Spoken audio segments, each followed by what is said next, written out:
Hi, I'm Sarah Ellis. And I'm Helen Tupper. And you're listening to the Squiggly Careers podcast. Every week we talk about a different topic to do with work and discuss practical ideas and actions to help you find your way through our increasingly squiggly world of work. And today we're going to be talking about how to prepare for an end-of-year review. This was a suggestion from one of our listeners, and I almost couldn't believe we'd not covered it before because it's something that I think most of us have end-of-year reviews in some way, shape or form. I think they've been changing a bit over the past few years, often for the better in terms of how we approach them. But it's one of those things that sometimes we dread, perhaps we really look forward to, we need to prepare for. So we thought we would talk about some principles for how to approach that review and some specific actions so that you feel confident having those conversations with your manager. And we're sort of going to assume for today that most people will be having these conversations with a manager. But of course, it could be with a different colleague or with a mentor.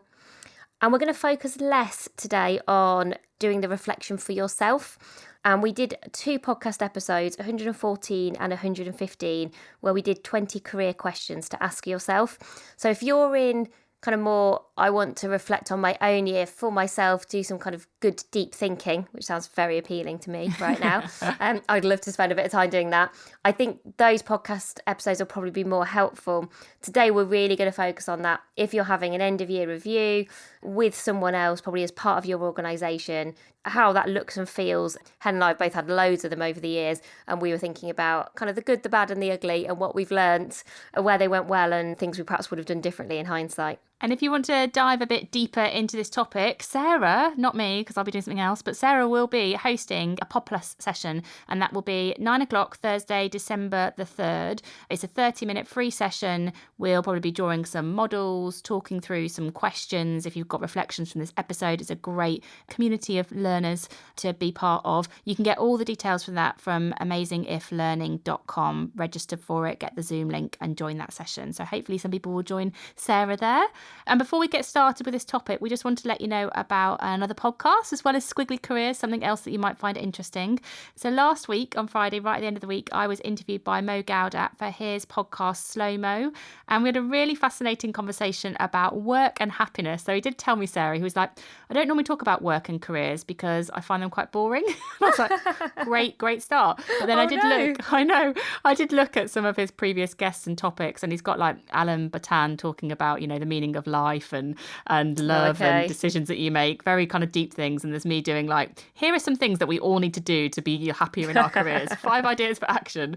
But we had a really great conversation, and that episode will be out soon. But just generally, if you're interested in happiness and life, and you're in quite a reflective mood, highly recommend having a listen. He's the author of the book Solve for Happy, and his podcast is all about exploring the obstacles that people face in the pursuit of happiness and also in finding purpose in their lives, as well as people like Alan Batan. He's also interviewed one of our friends, Bruce Daisley, who you might know from the Eat, Sleep, Work, Repeat podcast as well. And you can find Slow Mo, his podcast, everywhere you find Squiggly, so Apple, Spotify, all those places. So back to the topic of end-of-year reviews then. We thought it might be just useful to think about why they can sometimes feel hard. I actually haven't started, Sarah, with why they're so brilliant, because I think most people think of end-of-year reviews as something that maybe it takes quite a lot of effort and doesn't always feel that exciting and might feel more kind of difficult than developmental. So a couple of our thoughts on why these might feel hard for people. And then we promise we'll get into some principles that will help you and some ideas for actions to take. My thoughts are, when we do this, we tend to have lots of other things on. So you get into that end of year mode when you're trying to finish projects off so that you can start the year fresh. And at the same time, you're also trying to squeeze in this quite reflective process. And the other reason it feels hard is because if you haven't reflected regularly in the year, so you haven't gone, at the end of, the first quarter of the year, this is what I did well, this is where I might improve, you're having to do like quite a lot of catch up and cover quite a lot of ground in one conversation. And sometimes in some companies, it can feel more like a box ticking exercise. So it's like, it's that date, it's the 10th of December, everyone's got to get their review in before the 15th. And it stops feeling like a meaningful moment and more like a process that you have to comply with. And when you're in that conversation, sometimes it feels difficult because you have a lot of messages coming to you all at the same time. And sometimes they're messages that you might not expect. They might be related to pay rises or performance or promotions. These are quite big emotive things. And it might feel like you don't have as much control over that conversation as you might like. And sometimes it's all of those things together. And so I think that sometimes makes people dread the conversation and find it difficult when they're in it, and then not to know how to respond to it afterwards. And so we get you, we've been there. I'm a bit fearful that I might have created that climate for other people as well. I hope I never have, but I'm thinking, gosh, when I was managing people in large organisations, I sort of dread thinking, gosh, did anyone come to those conversations with me feeling a bit like, I don't know what to expect, and I'm a bit worried about what Helen's going to say. I hope not, but I think it's often the feeling that people have when they approach those conversations. I also think I had a message from someone who I will keep anonymous last week saying to me, oh, it's just so much admin. You know, I do think that's another thing. I think there's the more kind of significant points that you were there talking about in terms of the conversation itself. But I think some people are just like, oh, I've got to fill out this form. It's another annoying thing on my to-do list. It doesn't feel like something that people look forward to or potentially find useful. And perhaps that's because you've had, end of year reviews previously where you've thought, I've not found that helpful in terms of my career. Kind of the quality of those conversations hasn't been that useful. And so then it does become one of those things where you're like, well, it's just like, I've got to do it or I must do it, versus something that I go, well, actually, I'm looking forward to this.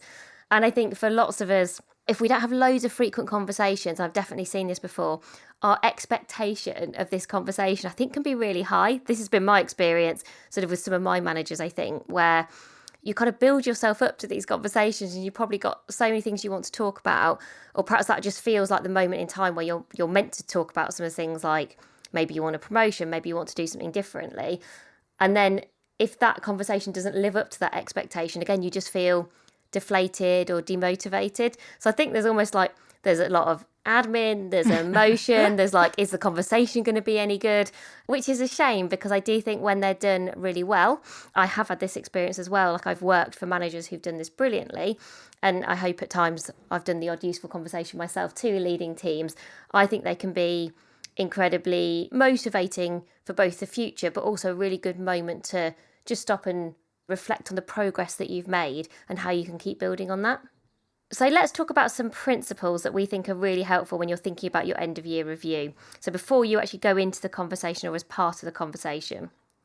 And these all seem to either have a P in them somewhere or begin with P. So hopefully that helps to remember them. The first one, which I think is really important, is know the purpose of the conversation. So when we say end of year reviews, sometimes this is about reviewing your performance. So what's gone well, projects you've been working on. Sometimes these end of year reviews are more about, are they about a promotion conversation? Are they about pay? What is the primary purpose of that conversation? Because I think I've gone into some of these conversations in the past wanting to have really a career conversation, and all they really want to tell me is, oh, you're getting a 2% inflationary pay rise. And I'm like, okay, that's fine. But let's talk about, in very squiggly careers like language. And I think just be really clear about, if your organisation have these in place, what are they there to do? What's the purpose of them? And, if it's not to have a kind of more of a career conversation, that's okay, because you can have those at a different time. So I think just have that clarity. And then once you've got the purpose firmly in mind, actually make sure then you're clear about what's the one thing you want your manager to take from the conversation. Because you can't predict and plan all of the conversation. You don't quite know what's going to be talked about necessarily. But if there's one message, or if there's kind of one thing you really want to make sure you communicate, like, what would that be? Maybe it's ultimately you go, I'm enjoying it. I'm really enjoying kind of where I am. I kind of want to keep going. I kind of want more of what I'm already doing. Maybe it's, I'm particularly stuck on one particular aspect. That's kind of where I need some support. So just know why the conversation's happening and know what's kind of the one thing you want your manager to take from it. 2, you can follow a process and personalise that process. Now, I'm a really big advocate for this because I did this so many times in big organisations, which they probably didn't thank me for, to be honest, but it always really worked for me. So whether I was in Barclays or Sainsbury's, I always followed the rules. I always followed the process. I'll fill in your template, but... Yeah, I filled in the template that I needed to fill in. But I did then think, if there was bits missing in that template that I wanted to talk about, if I felt like there was a better way, I think I would just create my own. The amount of times I turned up to those conversations and I had got my strengths and my values written down and I red, amber, greened them. And then I talked about why I thought they were red, amber, green and what I thought I could do differently. Now, this clearly is not for everyone, and how much you can personalise it will depend a bit on your manager and your organisation. And I think I personalised much more when I was working for managers that I got high trust, really brilliant support from, so that they kind of appreciated me making that effort. Essentially, they could see the value in it. I do think even within any process, there's usually a bit of opportunity to personalise it so that it works for you, so that you can communicate the things you really want to communicate. The third principle is around other people's perspectives.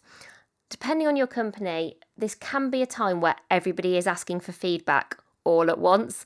And we've both been in these organisations where if it is quite a formal process, suddenly you're expected to fill in some boxes that say, and what do other people think and what feedback have you had from other people? So simultaneously, everybody's inboxes just fill up with I'm doing my end of year review. I know you're really busy, but can you give me some feedback? Or on those automated systems where you put in someone's name and then you get the reminders. So it'll be like, these 10 people asked you for feedback a week ago and you've still not responded. And then you're like, oh my gosh, how am I supposed to give meaningful feedback in 24 hours to 10 people? It's just...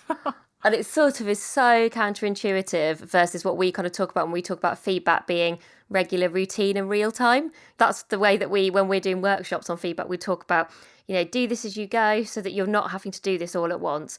But we appreciate sometimes you have no choice and you might have to, you might kind of be forced into this kind of moment in time feedback.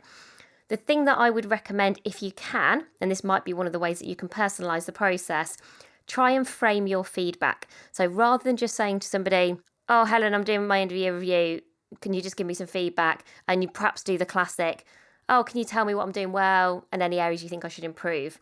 Try and be more specific than that if you can. So for example, if you've been working on your gravitas this year, let Helen know that. Oh, Helen, I've got my end of year review coming up. I know that we're going to be talking about the progress I've made in terms of improving my gravitas in meetings. I wondered if you got any feedback in terms of what you've spotted in terms of my gravitas when we've been working together, maybe what's working well and even better if. So you've just taken it that little bit further. You've made it much more personal to that person and the way in which you work with that person. And I think perhaps to make it even easier for someone, especially if you know people are getting lots of requests, do one thing. Can you give me one example of where you think my gravitas really shows up well or kind of has a positive impact? And can you give me one example of where you think I could improve my gravitas or a way in which you think I could improve my gravitas? So there you've gone one on one, and that feels like you've just been really specific. You've made it as easy as possible, and you give yourself, I think, the best possible chance of getting meaningful and useful feedback that you can do something with. And we're not saying that other people's perspectives aren't useful. Of course they are. They're incredibly valuable and really insightful. I just think the more you frame it, the easier you make it, the better quality conversation then you'll be able to have as a result. Principle number 4, prepare, share and avoid surprises. So I think, and again, I feel like with this, I'm really talking from, I might as well admit, I'm talking from very kind of personal experience. I was always a real preparer for my end of year reviews. And I took it so seriously, as you can probably imagine, that I think I sort of gave my managers no choice but to take it equally seriously. So beforehand, I usually would say, looking forward to the end of year review, here's a 1-page summary that I've produced, kind of reflecting on my year so far. And Helen will talk about an example of kind of how you might want to do that. Or if you can share something beforehand. I do think it's tough for managers if you think about they're doing probably multiple reviews.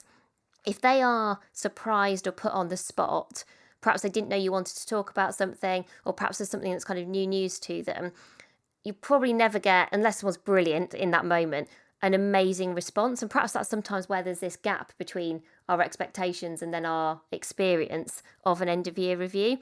So if you can share something beforehand, great. It doesn't have to be all of the answers. Maybe it's just 3 bullet points. If you can take as much ownership for that review as possible, sometimes you can't. Sometimes there's kind of you must follow this structure because that's the way everyone in our organisation does it.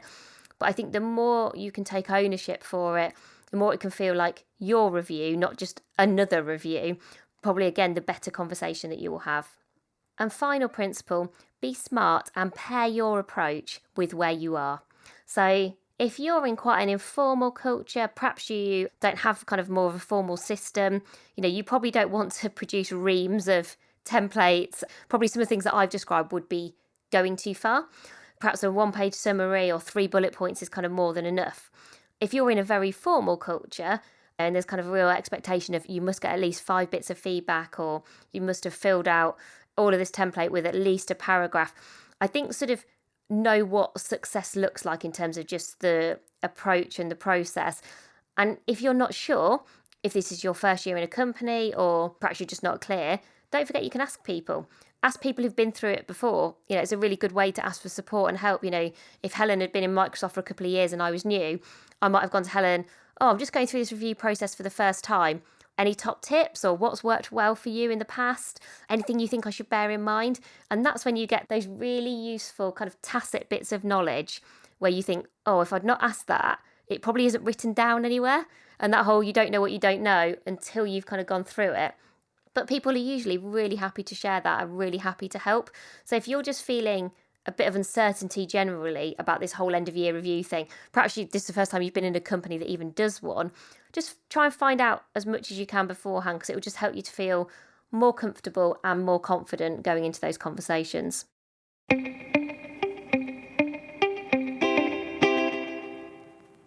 So let's share some ideas for action, shall we? Let's. I'll do the first one, which is about the preparation. And we've mentioned this as a theme generally about coming prepared.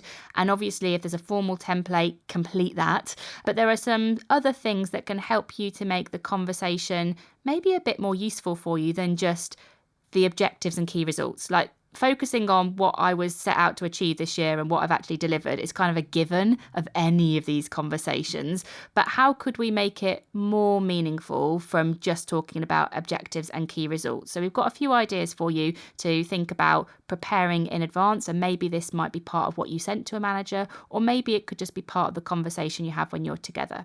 So the first thing to think about is, what is your work in a word this year? So if you were to sum up 2020, gosh, and your work, your experience of work this year in one word, what would that be? It's an interesting conversation. I actually think it's a really interesting team conversation to have, that could be a really open discussion about that. That's the first thing. Second thing is to answer the question, when have you felt at your best this year at work? Maybe also think a bit deeper, like what was going on, what was the context, and maybe what might that tell you about the work that you do and the strengths that you are using. Can be some quite useful insight in that. What are you most proud of and why? Often takes you at a different place than when were you at your best. So was there a particular moment that you were really proud of, and why was that? That can sometimes be a clue to meaning and purpose. Like is there something in that moment that really sparks something in you, and that might be a way that you could maybe get more meaning next year. Really good question about learning is, what have you learned this year, and how are you now putting that learning into action? I think that question can make you realise how far you've developed in a year. Like if I was to answer that for us, delivering sessions virtually, globally. I think that for us, we didn't do that before this year. And I think, gosh, if I really reflect on all the things that we've learned this year and how we're now putting that into action, I really look and see how much we've grown in the period of 12 months. So that can help you to feel quite positive about how you've developed. And then the last thing to reflect on is what's felt hard and why. And if you want to take that a bit further, you might think, how would you approach that situation differently if it happened again? Because obviously not all the year is going to be brilliant. And whilst it's good to focus on your strengths, and that's a really positive thing, because we want you to use those strengths even more as you go into next year, actually thinking about what were some of the things that felt challenging. It could be people, projects, processes, all those sorts of things. But if you think and you acknowledge that, and then think about, well, how would I approach that differently? Because hopefully 2020 will not happen in this guise ever again. But there might be elements of the year that you found hard that might come back again. And so I think being prepared for those with how you might approach things differently might help you to feel a bit more positive, a bit more in control of them if they do happen again. And so our second idea for action is thinking about the balance between reviewing and previewing. And I think most of us have a natural inclination to being either past orientated, present orientated, or future orientated. And actually, if you prioritise those three, you kind of get a sense for kind of where you enjoy spending your time, kind of where you'll get your energy from. So as an example, I'm future, present, and then past orientated. And then Helen? I am present. Oh, no, I'm present, future, and past. Very like low past orientated. And so if you just intuitively think about that for yourself and then think about what is the impact of that on the conversation that you're going to have. So for example, if you're very kind of past orientated, you probably feel most comfortable doing the review part of the end of year review, kind of looking back. You perhaps enjoy that, you're really reflective, but you want to also be careful that you don't miss out on the opportunity to then think about, okay, so what does that mean for next year? What might I want to do differently? What do I want to kind of learn even more about? If you're very future orientated, which actually I'm very future orientated and Helen is relatively future orientated as well, even when we chat about our reviews together about our company and how we're doing, we sometimes have to force ourselves to not forget what we've already done, what worked well, even better if, because Helen's so present orientated, she's really in the here and now, and I've moved on to the next thing. And that means that you lose your learning. You can end up like repeating the same mistakes. You have great ideas that then you sort of forget about and you don't really kind of store them anywhere. So I think just kind of knowing that natural balance and also what feels most useful for the conversation that you're having. Even in the phrase end of year review, it implies it's all about kind of looking back, but we can't change any of that. So we can't change any of what's happened in 2020. All we can do is learn from it and think about where we want to go next and kind of what it means for us. I think there's part about the awareness in the kind of review, and then I think it's about action in the future. And so I think just making sure that you're pairing together in equalish terms awareness and action, I think that makes for a really kind of positive conversation. And so if you know for yourself, are you likely to maybe spend too long reflecting, too kind of long in the past, or actually are you someone who might move completely past that?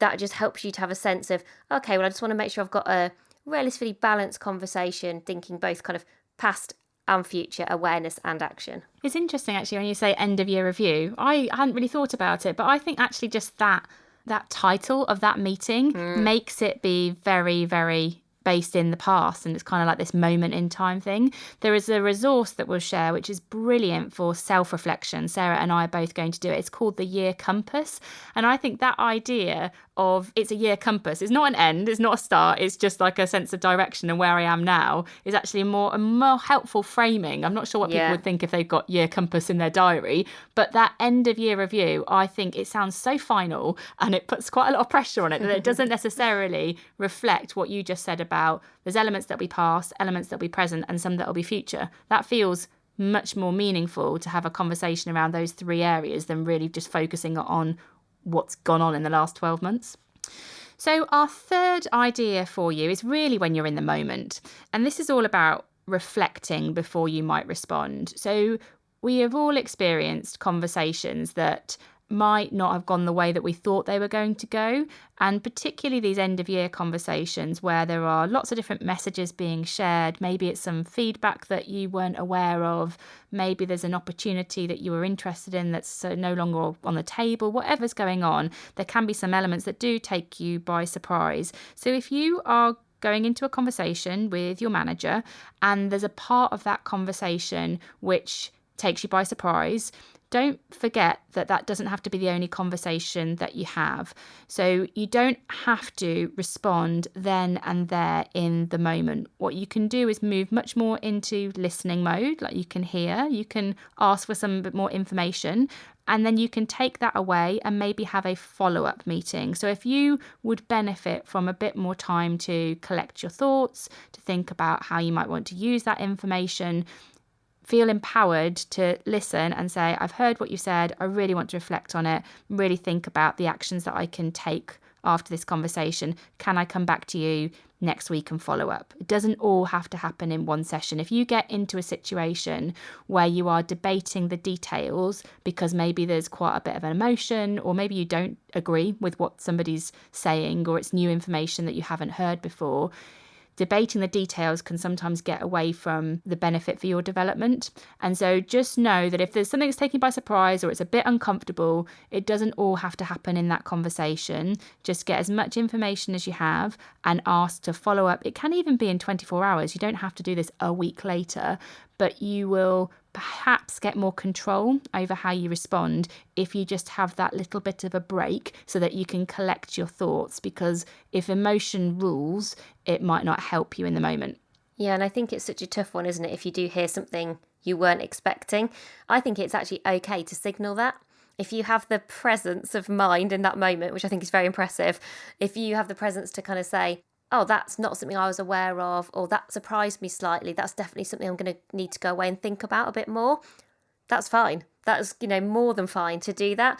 I've actually had conversations where I wish I'd had not only just the confidence, but the pausing for thought, not feeling like you've got to fill the space by saying something, where I think I would have been better to just say, okay, well, that's a kind of new reflection for me, and I'm going to go away and think about it and figure out what I think, because I don't think I know what I think. If someone's just given me some feedback or perhaps a difficult message, I don't know what I think in that moment. I want to go away and reflect on it. And even, as Helen said, 24 hours can make a really big difference. So I think don't be afraid to do that.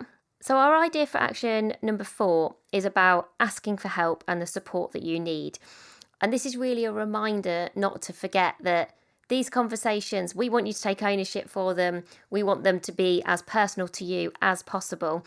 But that person you're having a conversation with, probably your manager, is there to support you, is there to help you. And so you might even want to think beforehand about, what help do you need from your manager? How's your relationship with your manager going generally? I've actually had one end of year review before where I think probably, we talked at the very start about what's the one message you want that person to know, or kind of what's the one thing you want to communicate. I wanted a better working relationship with that manager. That was the big unlocker for me. I didn't feel like I liked her, but I didn't think we were gelling that well. And I felt like there was sort of opportunity there, but we just kind of weren't quite finding our way through it. And I wanted to have quite an open and frank conversation about that. And for me, that was the most important thing about that conversation. And so really thinking about the questions that I was going to ask in terms of thinking about, well, what did she think about our relationship? Did she feel like it was going well? What did she think that we could do to work together even better? And actually, that was a conversation that surprised me, because she felt like the relationship was better than I did. And so I was finding it harder. And so in that moment, that I'm so glad I prepared those questions and really thought about it beforehand, because just that conversation was so useful for me then in terms of like building for the year after, thinking I'd made some assumptions here that I've just tested that actually turned out not to be true. Maybe I'm making a bit more positive progress than I gave myself credit for. I'm working with someone who's got a very different style and approach or values to me, but that's okay. We can find our way through that. And so just thinking about specifically your manager, what support do you need? Do you need your manager to kind of help you with support you need elsewhere? Might be from HR. Maybe you're asking for some learning and development cash to go and do something. Maybe it's you're interested in a sideways move and you need some introductions to different parts of the business. Maybe you want to improve your network and your manager's a brilliant networker. Think about what's the kind of the help that you need, and just make sure you have that clarity and the kind of the conciseness during that conversation to kind of be very clear about that. I'm always really guilty sometimes of having kind of, the nice chat versus the quality conversation. Yeah. Like I'm like the queen of the nice chat. Just like it'll always feel positive and upbeat. But I think that was because sometimes I was too afraid to face into some of the more difficult conversations, because I was sort of struggling with my confidence gremlin. And if I think about my best reviews, they were always where I sort of let go of my need, and it's definitely my need, to have a nice chat and really thought about, okay, well, what is a good quality career conversation here? What do I need from it? What do I need from this individual? How can I take ownership for it? And it's so much more useful. So if you're a bit like me, try not to fall into the nice chat trap. That's really hard to say. It's also quite good to come away from it and going, was that a nice chat? Did I actually get anything out of it? Or did it feel like a quality conversation? It's probably a kind of quick review that you could do. And so last but not least, when you're having those conversations, is just think about and talk about how you can continue the conversation. If the next time you come back to that discussion is in December 2021, you've missed an opportunity to get more feedback, to get more insight, to get more support. So ask the question, in that conversation, when will we next speak again about this? How would it be useful for you and me to talk about the actions that I'm taking? How can we best support each other with moving this forward? Like, ask some of those questions so that you have a more frequent conversation. It will be much, much more helpful for you in your development. So let's just quickly recap on those 5 areas, and then I'll just point you in the direction of a few resources that we've got for you. So the first one is about coming prepared. Try to broaden the conversation from just being about objectives and key results. The second thing was what Sarah talked about kind of previews as well as reviews. The third was about reflecting before you feel like you have to respond. The fourth was about your support. What support do you need? Who are you going to get it from? And the 5 was about focusing on how you can continue the conversation. And then in terms of resources for you, there's a really interesting article about why the annual review is a bad idea. It just talks about, it's quite negative, but it just talks about why most companies don't do it very well. But if you want something more positive, there is also that link to that resource, the Year Compass, which I love, and Sarah and I are actually going to do as well. And if you are in an organisation where this process feels a little bit more formal, there's a really good article from Inc.com on how to prepare for an end-of-year performance review, particularly if you think the conversation is going to be challenging. It's a really good one if you think, I've got a feeling that this isn't going to be easy. I would recommend that one as well. We'll put all the links for you on amazingif.com. So if you just go to the podcast page and then click on this end-of-year review podcast, you'll be able to access all the links that we just talked about. So thank you so much, as always, for listening. We always enjoy your company virtually and hope that some of you are there. If you get 5 minutes to rate, review and subscribe for us, that always helps us to share Squiggly far and wide, and it gives us that kind of positive moment in our day and our week. And we read everyone and we really do appreciate it. I know every podcast says it now, so I feel like, I don't know, it feels like that standard thing, but it does make a really big difference. We screenshot them and WhatsApp them to each other if that helps everybody. And we're like, oh, look, this is so nice. It's like the only way we get feedback. So it does matter quite a lot to us. Thank you. And next week, we're going to be talking about authenticity. So how to be authentic at work, what that means, some of the nuances, because I think it is a nuanced topic, and the ins and outs of when to be authentic, if that's even kind of the right question to ask. But we'll be exploring all the ins and outs of it. So hopefully this week has felt like a real practical episode at the right moment. And then next week, taking on the big topic of authenticity. But that's everything for this week. Thank you so much for listening as always, and we'll speak to you again soon. Bye for now. Speak to you soon, everyone. Bye.